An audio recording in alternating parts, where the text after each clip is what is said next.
सुशीलला वाजले किती आणि समोरच्यांच्या सगळ्यांच्या मनात आलेला पहिला प्रश्न त्याचं उत्तर देऊन टाकतो, जाऊ द्या ना घरी, आता वाजले की 12. नाही, मी बोलणारच आहे, बोलायला चालू आहे, बोलणार आहे. पण मुद्दा असा आहे मित्रांनो, तेच सुशील सारखा बोलताना काटे काटे काटे बोलत होता.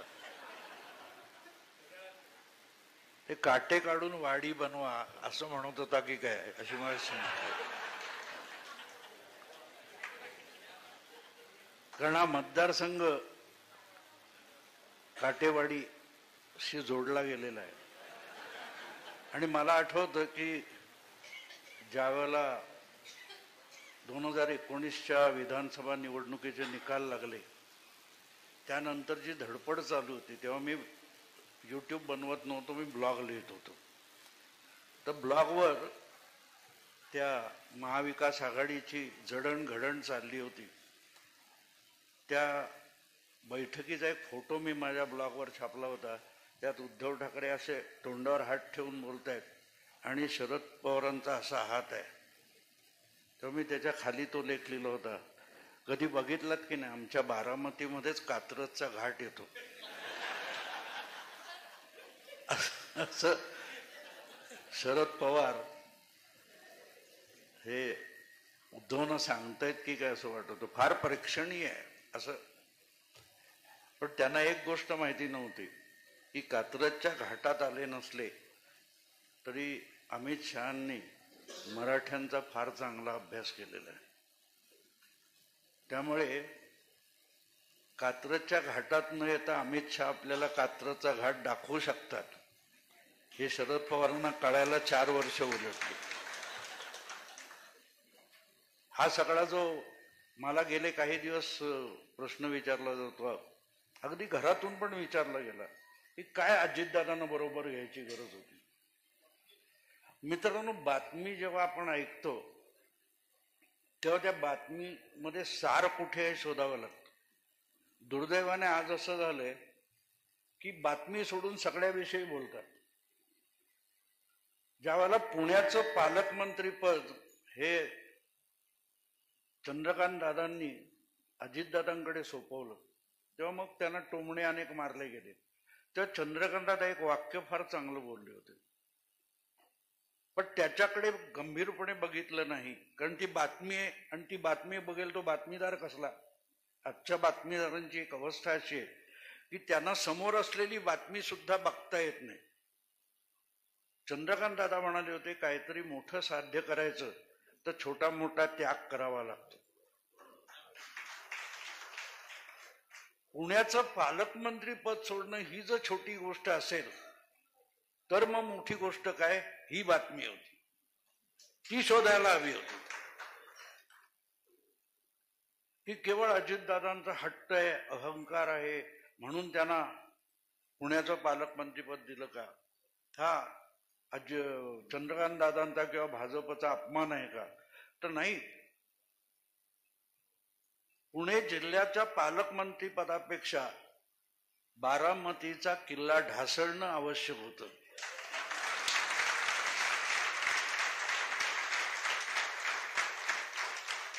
आणि म्हणून बारामतीला लावलेला सुरंग म्हणजे पालकमंत्रीपद होतं. पण तेवढं सोडून सगळ्यावर चर्चा झाली. आणि आपण ज्या नेहमी गेल्या 8-10 वर्षात उपग्रह वाहिन्या झाल्यात त्याच्यावरच्या चर्चा ऐकतो, त्याच्यात वैशिष्ट्य असं असतं की आपण कुठल्या विषयावर चर्चा ठेवली हे अँकरला पण माहित नसतं आणि आलेल्यांनाही माहिती नसतं. आणि तावाने चर्चा होतात. मला आठवतं इथे पिंपरीला कुठला तरी कार्यक्रम होता भुजबळांच्या संघटनेतर्फे, समता परिषद असेल की आठवत नाही. पण त्यावेळेला भुजबळांनी शरद पवारांच्या डोक्यावर पगडी ठेवली, पुणेरी पगडी. तो पुण्याचा एक सन्मान मानला जातो. मग पवारांनी हळूच अंकुश काकडेंच्या कानात काहीतरी सांगितलं आणि अंकुश काकडे मंचावरून उतरले आणि अर्ध्या पाऊण तासाने जेव्हा शरद पवारांचा राऊंड आला तेव्हा पवार साहेबांनी एक वेगळी पगडी आणून कोणाच्या तरी डोक्यावर घातली, म्हणाले यापुढे ही पगडी आपल्या कार्यक्रमात घातली पाहिजे. आणि मग ती पगडी कुठची, तर महात्मा फुलेंची पगडी. याच्यावर एका चॅनेलवर चर्चा होती, मी गेलो होतो आणि चांगली 30-35 मिनिटापर्यंत चर्चा झाली. फुलेंची पगडी, पुणेरी पगडी, फुलेंची पगडी, पुणेरी पगडी. 35 मिनिटाच्या आसपास जेव्हा माझा राऊंड आला तेव्हा मला त्या अँकरने विचारलं, भाऊ याविषयी तुमचं काय मत आहे? म्हटलं काही मत नाही, मी फार अडाणी माणूस आहे. फुले पगडी घालत होते हे मला पहिल्यांदा कळलं. म्हटलं फुले वापरायचे त्याला पागोट म्हणतात एवढं मला माहिती आहे. इतके सगळे शरमले. नाही म्हटलं मी अडाणी आहे, मी आपला बोललो, बघितलं. हे फुले पगडी घालत होते की पागोट घालत होते माहित नाही. 1 तास चर्चा असते. आता यांच्याकडून प्रबोधन होणार म्हणजे काय सांगा. आणि हे एक नाही, तुम्ही रोजच्या चर्चा ऐकल्यात तर रोजच्या चर्चांचं वैशिष्ट्य असं असतं की बोलणारे ऐकणारे किती गंभीरपणे घेतात. बघा तुम्ही बारकाईने बघा. एकदा महाराष्ट्राच्या अर्थसंकल्पावर चर्चा होती आणि भाजपचं आणि काँग्रेस भांडण लावायचं, बस दुसरं काही नाही.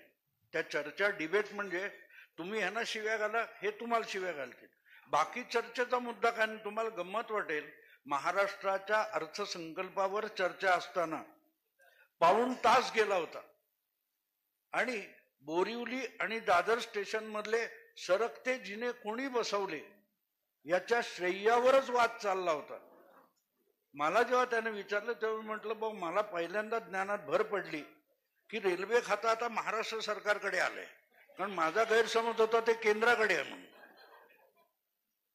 म्हणजे तुम्ही महाराष्ट्राच्या अर्थसंकल्पावर चर्चा करताय. म्हणून मी त्यांना विनंती केली की निदान यापूर्वी चर्चा करताना विषयाचा अभ्यास करा. आणि दुसरी गोष्ट, हे जे 2 काँग्रेस भाजपचे प्रवक्ते आणलेत ना, ह्यांना आणू नका एकत्र आणू नका. तो अँकर म्हणाला का नाही. म्हटलं एकाचं नाव वाघ आहे आणि दुसऱ्याचं नाव वाघमारे आहे,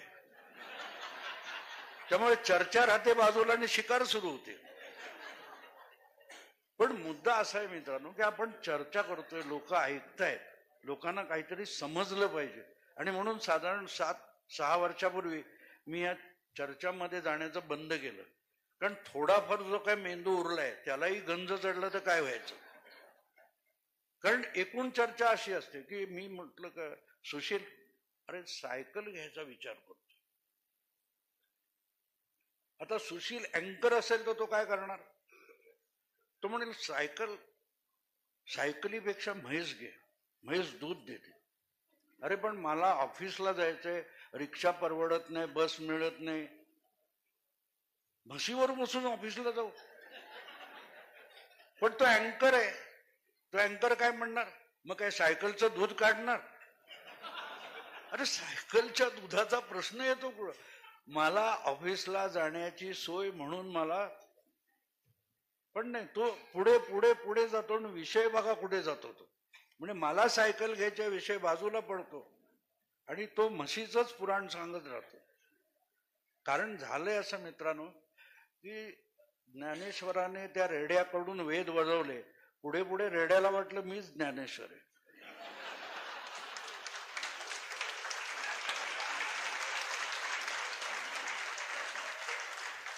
मग रेडे बनवण्याचे कोर्सेस सुरू झाले आणि मीडियाचा प्रचंड विस्तार झाला.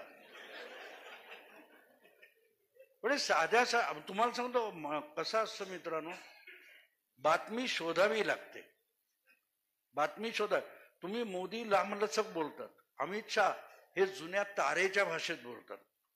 अमित शाह तुम्ही ऐका, ते अगळपगळ नाही बोलत. ते असे मोजके शब्द, म्हणजे 6 शब्दात भागत असेल ना तर 6.5 शब्द होऊ देत नाही. पूर्वीच्या काळात तारेची भाषा होती ना टेलिग्रामची, अमित शाह तसं बोलतात. त्यामुळे ते बारकाईने समजून घ्यावं लागतं, हा माणूस काय सांगू इच्छितोय. त्यातला आशय शोधावा लागतो. नुसते शब्द बघितले तर तुम्ही कुठल्या कुठे घरंगाळून जाल. आपण बसलोय हा सगळा बारामतीचा आहे म्हणून मी मुद्दाम सांगतो. अमित शाह कुठच्या तरी हिंदी चॅनलवर होते आणि त्यांनी विचारलं की आप सीरियसली बारामती को हराना चाहते हो? उन्होंने बिल्कुल, अमेठी के बाद बारामती आता है ना, एक के बाद बी आता है. पुढे शब्द नाही हो. त्याच्या पुढे त्या विषयावर अमित शाह एक शब्द अधिक बोलले नाही. आणि मला असं खटकतं, हा माणूस असं का म्हणाला, हा सिरियस आहे का? त्याच्यानंतर मग निर्मला सीतारामन वगैरे इकडे येणं जाणं वगैरे सुरू झालं आणि मी बारकाईने त्याचा माहिती बारीक बारीक गोळा करत होतो की हा माणूस सिरियस आहे, हा माणूस सिरियस आहे. आणि मी 2 वर्ष, जर तुम्ही माझे व्हिडिओ बघत असाल, 2 वर्षापासून मी बारामती धोक्यात आहे याचा सिग्नल देत होतो. दुर्दैवाने शरद पवारांनी घेतला नाही तो सिग्नल. शरद पवारांना होता. आणि आज परिस्थिती काय बघा, ज्या पद्धतीची पळापळ हा माणूस करतोय ते बघताना मला तरी दया येते. कारण माझी पत्रकारिता आणि शरद पवारांचं राजकारण एकाच वेळेला जवळजवळ सुरू झालं. ते 67 मध्ये आमदार झाले, मी 69 साली पत्रकार झालो. आम्ही चढती कमान बघितली शरद पवार. तुम्ही जर काय ते नॅट जिओ किंवा डिस्कवरी बघत असाल, त्याच्यावर तो सिंह शिकार करताना बघतो ना, तर आपल्याला वेदना होत नाही, एक हिंसा येते. पण जेव्हा त्या म्हाताऱ्या झालेल्या सिंहाला खोली कुत्री तरस हल्ला करतात, ते बघताना मनाला वाईट वाटतं. कारण तो सिंह आहे. हे जर सिंहाला कळलं नाही तर जे काय होतं ते आज बारामतीत चाललंय. आत्ता जे चाललंय, आवाज माझा थोडा कमी होईल, येतोय का आवाज?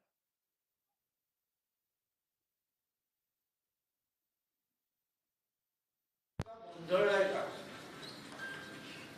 गोंधळलाय याचं कारण असं आहे की इतका ओव्हर कॉन्फिडन्स आहे, ओव्हर कॉन्फिडन्स.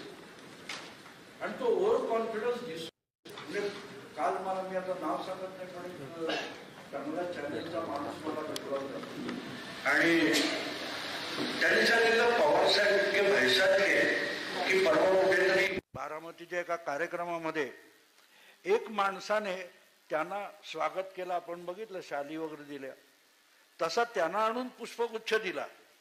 त्यांना कळलं नाही की आपला सन्मान म्हणून पुष्पगुच्छ दिलाय. त्यांना वाटलं कोणाला तरी द्यायचंय म्हणून आपल्याला दिला. त्यांनी शेजारीच उभ्या असलेल्या माणसाला देऊन टाकला.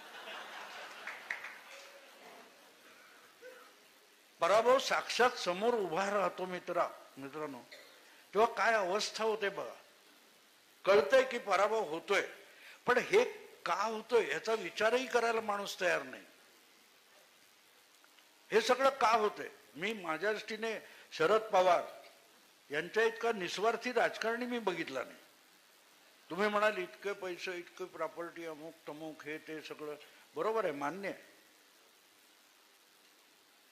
पण स्वतःला कुठेतरी नेऊन पोहोचवणं हे जमलंय काय बघा. मी एका हिंदी चॅनलवर बोलताना म्हणालो होतो, त्यांनी मला संजय दीक्षितने प्रश्न विचारला होता की पवार की राजनीति में क्या बोल सकते. मतलब वो तो महाराष्ट्र की राजनीति का बर्मुडा ट्रायंगल है. उसके बाद जो जो पार्टियां गई, पक्ष गेले, गायब झाले, कुठे गेले पत्ता नाही. जनता दल, राष्ट्रीय काय ते आरपी आहे, शेका पार्टी बघा ना, शेकाप, सगळे पक्ष संपून गेले. आणि मग मिळवलं काय हा प्रश्न येतो. मिळवलं काय हा प्रश्न काल परवा. आणि मग कसं होतं माहिती का, पवार हा महाराष्ट्रातला पहिला राजकारणी आहे ज्याने पत्रकारांचा जनानखाना तयार केला.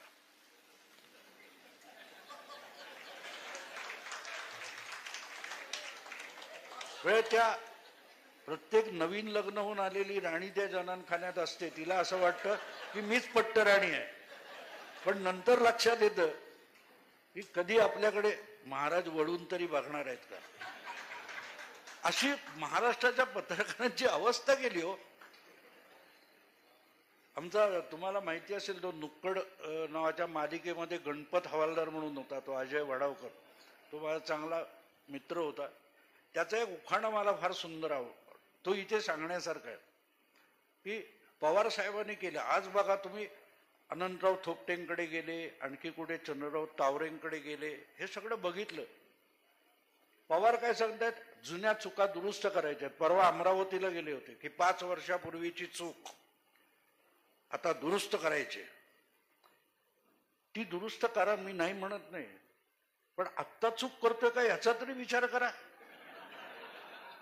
5 वर्षांनी परत पूर्वी तुम्हाला हे माईक वगैरे आता खूप झाले. पूर्वीच्या काळात तो माईक समोर आला की प्रत्येक मुका देखील बोलायला लागायचा. तर तेव्हा ते सार्वजनिक कार्यक्रमामध्ये असे निवेदक फार विनोदी असायचे. आता आणि तो अगळपकळ बोलणार आणि मग बोलणार एवढं बोलून मी माझं भाषण संपवतो आणि पुढल्या कार्यक्रमाला सुरुवात करतो. तर आमचा पंढरी सावंत म्हणून माझा एक सहकारी, त्याने त्याच्यावर एक विनोद केला होता, केवढं बोलून मी माझं भाषण संपवतो आणि पुढे बोलायला सुरुवात करतो. शरद पवारांचं ते आजवरच्या चुका कबूल करतो आणि नव्या चुकांना सुरुवात करतो.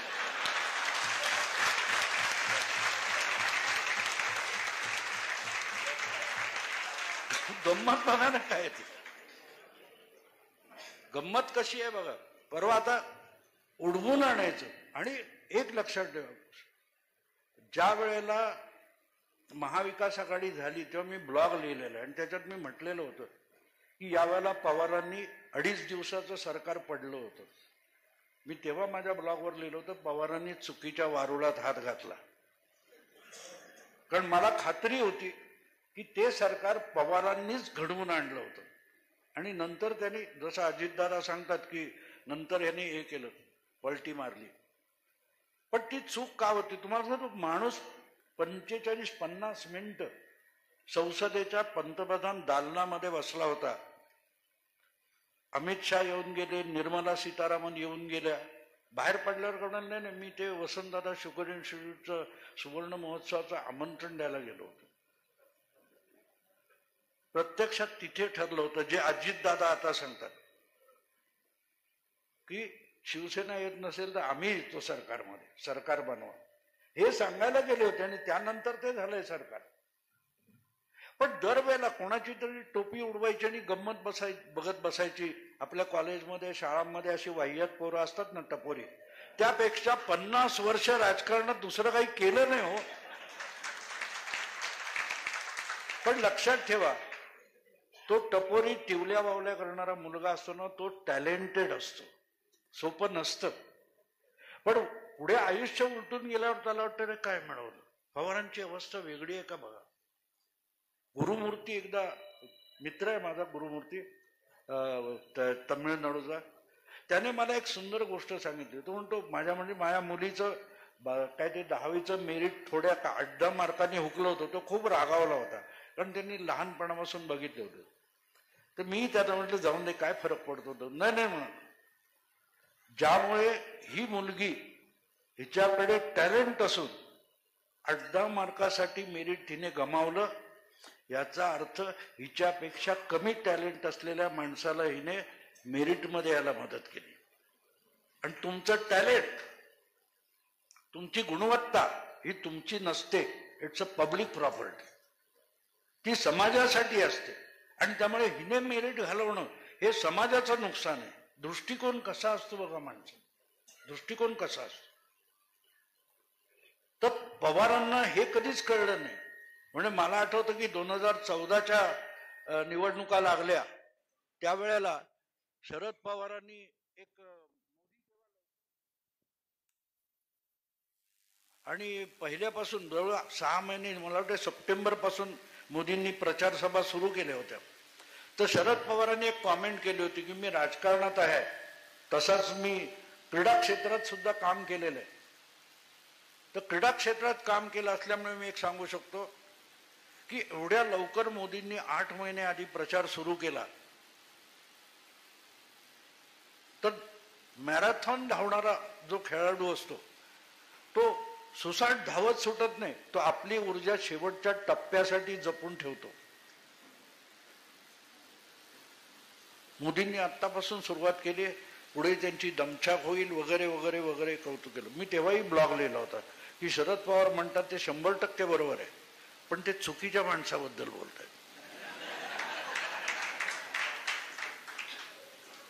मोदींनी 49व्या वर्षी पहिल्यांदा विधानसभा निवडणूक लढवली, त्याच्या आधी ते मुख्यमंत्री झालेले होते. शरद पवार 91 पासून पंतप्रधान व्हायला धडपडत आहेत, अजून धावत आहेत. कारण 38व्या वर्षी मुख्यमंत्री झाले आणि 80 वर्ष उलटलं तरी पंतप्रधान पदाच्या शर्यतीत सुद्धा कोणी मानत नाही त्यांना. त्यामुळे ते कोणाबद्दल बोलतात, स्वतःबद्दल बोलतात. आणि ही पद्धत असते आपल्याकडे. अवघा महाराष्ट्र बघतोय, अरे तुझा चॅनेल 10 लाख लोक बघत नाहीत, पण अवघा Maharashtra India wants to know, अरे तू म्हणजे इंडियन आहे ना बाळा. ही जी पद्धत असते. सर पवारांना ते आत्ता ते काल परवाची गोष्ट आहे, तुम्हाला आठवत असेल, ते म्हणाले की मला ग्रामीण महिला भेटल्या आणि म्हणाले त्या अयोध्येमध्ये नुसती रामाची मूर्ती आहे, सीता का नाही. आता सुशील वगैरे सगळ्यांनी त्याच्यावर कॉमेंट केल्या की तो राम लल्ला आहे, म्हणजे घरातलं लहान मूल आहे, त्याचं एवढ्या कोवळ्या वयात लग्न करत नाहीत. आता हे फुले शाहू आंबेडकर वाले बालविवाहाच्या विरुद्ध म्हणून तत्वज्ञान सांगतात आणि रामलल्लाची बायको का नाही म्हणून विचारतात. बोलताना फुले शाहू आंबेडकर, त्या कोल्हापूरला कार्यक्रमात मी बोललो नाही की फुले शाहू आंबेडकर असं म्हटल्यावर तुम्ही आधीच दबून जाता ब्राह्मण वसाहती लोक. फुले शाहू आंबेडकर लगेच तुम्ही लोक कासवाने पाय आत घ्यावे, तसे सगळे ब्राह्मण पहिले पाय आत घेतात कासवासारखे. मी कोल्हापूरला त्या कार्यक्रमात होतो, म्हटलं फुले शाहू आंबेडकर काय हे पोपटपंची करतात, जपमाळ ओढतात. म्हटलं यांना फुले शाहू आंबेडकर माहितीच नाहीये. म्हटलं ते फूड ब्लॉग्स असतात, ते तुम्ही बघा, त्याच्यात सांगणार की हे अर्धा चमचा, हे अर्धा टीस्पून, हे अर्धा कप, ही अर्धा वाटी सांगतात. हे मिलीग्रॅम, ते किती असेल ते ग्रॅम. पण म्हटलं सगळं बरोबर सांगतात, अगदी मोजून मापून सांगतात. आणि मीठ आलं की स्वादानुसार, म्हणजे तुझं तू ठरव. तसा म्हटलं ह्यांचा सगळा फुले शाहू आंबेडकर आहे ना, तो स्वादानुसार असतो, स्वादानुसार असतो. म्हणजे इथे किती खापणार आहे, तिथे घाल भस्कावर मीठ घाल, तिकडे चिमूटवर घाल. मला चंद्रकांत दादा कार्यक्रम संपल्यावर म्हणाले, अहो कोल्हापुरात बोललात तुम्ही केशव भोसले याच्यामध्ये, इथे असले शब्द बोलायची हिंमत करत नाही. म्हटलं कोण आहे समोर या, मी फुले शाहू आंबेडकर वाचलेलं आहे, त्यांनी किती वाचलंय मी त्याचं काढतो ना. यांना फुले शाहू आंबेडकर माहिती नसतं, ते बोलायचं असतं. का बोललं बाबा माहित नाही, पण फुले शाहू आंबेडकर बोललं की समोरचे लोक आपोआप दबून जातात. मी एका कार्यक्रमात विचारलं होतं स्पष्टपणे, पण 1970 पर्यंत महाराष्ट्र फुले शाहू आंबेडकरांचा नव्हता, टिळक आगरकरांचा होता. अचानक तो 80-85 नंतर फुले शाहू आंबेडकरांचा महाराष्ट्र. किती किती लोकांनी वाचलेलं असतं. म्हणून भेडा जाऊन लक्षात ठेवा, कुत्र भुंकतं तेव्हा कुत्र घाबरलेलं असतं. आवाज चढवला म्हणून समोरचा बरोबर असतो असं नाही. आवाज मोठा म्हणून तुम्ही त्याचा ऐकता, तुम्ही गांगरता. गांगरायचं पहिलं थांबा. मी लातूरच्या पहिल्यांदा ब्राह्मण असल्याची लाज बाळगणं सोडा. माझा व्हिडिओ मिळेल तुम्हाला. कुठलीही गोष्ट दुसऱ्याच्या मनामध्ये न्यूनगंड निर्माण करणं मला आवडत नाही. आज जे चालतं ना, कोणाचा हा कुलकर्णी आहे म्हणायचं, तो अमुक तमुक, त्याचा अर्थ तुम्ही मनामध्ये न्यूनगंड निर्माण केला जातो. आणि एकदा तुमच्या मनात न्यूनगंड निर्माण केला की मला पाहिजे ते तुमच्या गळी मी मारू शकतो. आवाज चढवून बोलायचं की खरं वाटतं. मला एक फार सुंदर, पूर्वी मुंबईमध्ये एक चकल्लस म्हणून सुंदर कार्यक्रम व्हायचा हिंदी व्यंग कवितांचा. तर देशभरचे असे चांगले कवी यायचे. तिथे एक कवी आला होता, त्याने इतकं सुंदर एक अनुभव सांगितला की बोर करणारे कवी असले की लोक चिडतात, पळवून लावतात. तर असंच झालं होतं. आणि एक कवी उशिरा आला होता, त्याला आयोजक रेल्वे स्टेशनवरून उचलून आणतात आणि म्हणतात बाबा प्रेक्षक चिडलेले आहेत, काहीतरी चांगलं बोल. नाही तर पळवून लावतायत. म्हणून आणि जरा आवेशात बोल म्हणे, वीरश्री पूर्ण काव्य सांग. तर म्हणाला, मी गेलो म्हणाला, वीरश्री पूर्ण म्हणजे काय असतं म्हण. आवेशात बोललं की वीरश्री पूर्ण, वीररस, वीररसयुक्त. तो म्हणाला, मला ते एकूण प्रक्षुब्ध वातावरण बघून मी पण घाबरलो होतो, पण वीरश्री दाखवायला पाहिजे. म्हणाला, आठवल्या त्या ओळी सुरू केल्या. ओळी तुम्ही ऐकलेल्या आहेत मित्रांनो. चलो दिलदार चलो, चांद के पार चलो, आहे ना, कसं सुंदर गाणं आहे हो. तो म्हणाला, तेच गाणे ते म्हणा, चलो दिलदार चलो, चांद के पार चलो, वीररस पूर्ण. आवाज चढला की वीररस आला. तो म्हणाला, समोरच्या एका प्रेक्षकाने माझी हवा काढली. तो हातात दगड घेऊन उलट चेंडू सारखा झेलत जात म्हणा, हमाय तयार चलो. हे सगळे तुम्हाला खिजवणारे लोक असतात ना, हे तसेच असतात. ते आवेशात बोलतात. त्या आवेशाला गांगरू नका. जे कोणी असाल, ब्राह्मण असो, क्षत्रिय असो, कुठच्याही जाती वर्णाचे असो, तुम्ही बरोबर असाल तर घाबरू नका. आणि लक्षात ठेवा की आर्ग्युमेंट करता आलं पाहिजे. मला जरा जरी समोरच्या माणसाविषयी शंका आली की हा मला हिंदू म्हणून खिजवायला बघतोय, मी दुसऱ्या टोकाला जातो. बाकी सगळं गेलं भाडमध्ये. माझ्या घरी हिंदू म्हशीचं दूध येतं. आता म्हशीचा हिंदू आणि काय असतो का? तुझी म्हैस हिंदू नाहीये त्यामुळे ते दूध चांगलं नाही. या टोकाला जाऊन युक्तिवाद करता आला पाहिजे.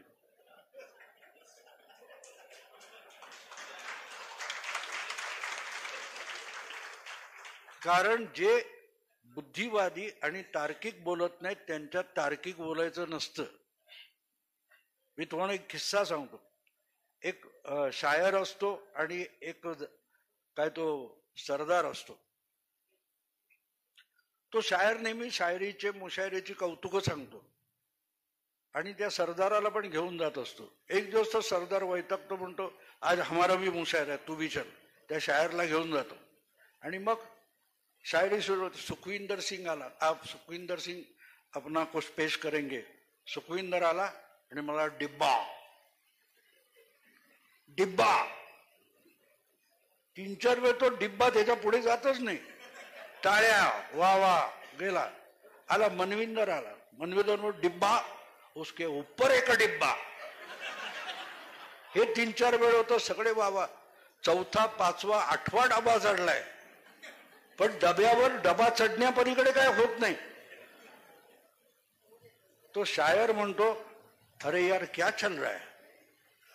अरे डिब्बे पे ऊपर एक डिब्बा, उसके ऊपर एक डिब्बा, ये क्या है? ये शायरी है?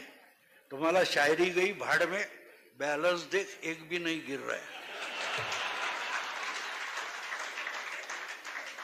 मित्रांनो, हा कॉन्फिडन्स पाहिजे. आपल्याला समोरच्याला कन्व्हिन्स करायचं आणि कन्व्हिन्स करता येत नसेल तर कन्फ्यूज करायचं. ही स्ट्रॅटेजी असते, ही रणनीती असते. तुम्ही हसलात पटकन, पण नरेंद्र मोदी सारखा स्ट्रॅटेजिस्ट नाही हो. कोण प्रशांत किशोर घेऊन बसलाय? हा नरेंद्र मोदींसारखा माणूस इतक्या सहजगत्या बोलता बोलता समोरच्यांना कन्फ्यूज करून टाकतो. सहजगत्या. तुम्हाला आठवतं ते एक लोकसभेचं चित्रण आहे. ते मला, मैं 1 घंटे से बात कर रहा हूं, करंट वहां पहुंचने में पौना घंटा निकल गया. आठवतं तुम्हाला? त्याला नरेंद्र मोदी म्हणून किती सहज. आता बघा कि 370 तो होने वाला है, 370 धारा हटाई, 370 तो बीजेपी के हो गए, एनडीए 400 पार. संसदेत बोलला माणूस. म्हणून हा माणूस इतका सहजगत्या नाही बोलत. 370 कलम हटवलं म्हणून 370 जागा मिळत नसतात हो, हे न कळणे इतका मोदी हा मूर्ख माणूस नाहीये. पण तरी ते बोलले. आणि मग असं असताना मला खटकतं. मी ते शोधत बसतो, हा माणूस असं का बोलला, का बोलला, का बोलला. तर समोरच्याला कन्फ्यूज करायचं होतं. आकडा तर सांगून टाकला, पण मी जेव्हा त्याचा बारकाईने शोध घेत गेलो, 303 जागा आल्या होत्या. 370 म्हणजे आणखीन किती लागतात बघा, 67 जागा पाहिजेत, होतील का ह्याचा जेव्हा मी विचार करत गेलो, तेव्हा मग वेगवेगळे मी संदर्भ शोधत बसतो. हे नाही तर ते तो काय असतो, ह्याचं नाक त्याला लावून बघ, त्याचा कान ह्याला लावून बघ, हे माझी सवय आहे. तुम्ही मित्रांनो, 2 नंबरच्या जागा 72 होत्या. बीजेपी 2 नंबरला पडलेल्या जागा 72 होत्या. 72 अधिक 303 करा, 375 होतात. दुसऱ्या क्रमांकाला पडलेले उमेदवार आणि तिसऱ्या क्रमांकाला पडलेले उमेदवार मिळून 150 होतात. आणि या 150 जागी 2.5 वर्ष भाजप हे काम करत होता की या 150 जागी 50% अधिक मतं मिळवली पाहिजेत, या दृष्टीने 2.5 वर्ष काम करत होता. आणि इथे तुमच्या लक्षात येतं की त्या 2 नंबरच्या जागा जर अलीकडे आणल्या तर 375 होतात, 370 मिळू शकतात. हे मोदींना कॉन्फिडन्स होता. पण चलाखी कुठे आहे समजून घ्या. चलाखी आहे याच्यामध्ये. आपण हे बोललो आणि समोरच्याने ते गंभीरपणे घेतलं तर ते आपल्याला तिथे अडवण्याचा प्रयत्न करतील. तर त्यांनी आकडा ऐकावा पण सिरियसली घेऊ नये म्हणून काय केलं, आपली टिंगल व्हावी याची व्यवस्था केली. 370 हटाया तो 370 आ जाएगा, याच्यावर टिंगल व्हावी म्हणून हाडूक टाकलं की कुत्र्या शिकते हलवत हलवत मागे पळायला लागतं. सगळीकडे चर्चा 370 झाली. पण आणखीन एक गंमत लक्षात घ्या, आणखीन एक गंमत आहे की गेल्या जून महिन्यापासून मोदीला 220-230च्या आत अडवायचं ह्याच्यावर चर्चा चालू होती. पाटण्याला बसले, पाटण्यानंतर बंगलोरला बसले, बंगलोर नंतर मुंबईत बसले. मुंबईत ठरवलं की 1 सप्टेंबर 2023 मुंबईला बसून या लोकांनी निर्णय घेतला की मोदींना 250 पार करू द्यायचं नाही. आणि त्याच्यावर 8 महिने चर्चा चॅनेल पासून, वर्तमानपत्रापासून चालू राहिल्या. आणि फेब्रुवारी येईपर्यंत एक डाव टाकला मोदीने, 370 आणि 400 पार. सगळ्या चर्चा कुठे आल्या, 370 होणार कसं नाही याच्यावर आल्या. हे यांचा अजेंडा 220, 230, 250 विसरून गेले. 300 होणार नाही. अरे गधड्यानो, 272 झालं की सरकार होतं. 300 सुद्धा होण्याची गरज नाही. 300 नाही झाले, फरक काय पडतो. समोरच्याचे जेवढे रन्स आहेत त्यापेक्षा 1 रन जास्त झालं की मॅच जिंकली. कन्फ्यूज कसं केलं, कन्फ्यूज कसं केलं बघा, की ते आपला अजेंडा विसरून गेले. रणनीती तिथे असते, जाणीवपूर्वक अनेकदा समोरच्याला. आणि मला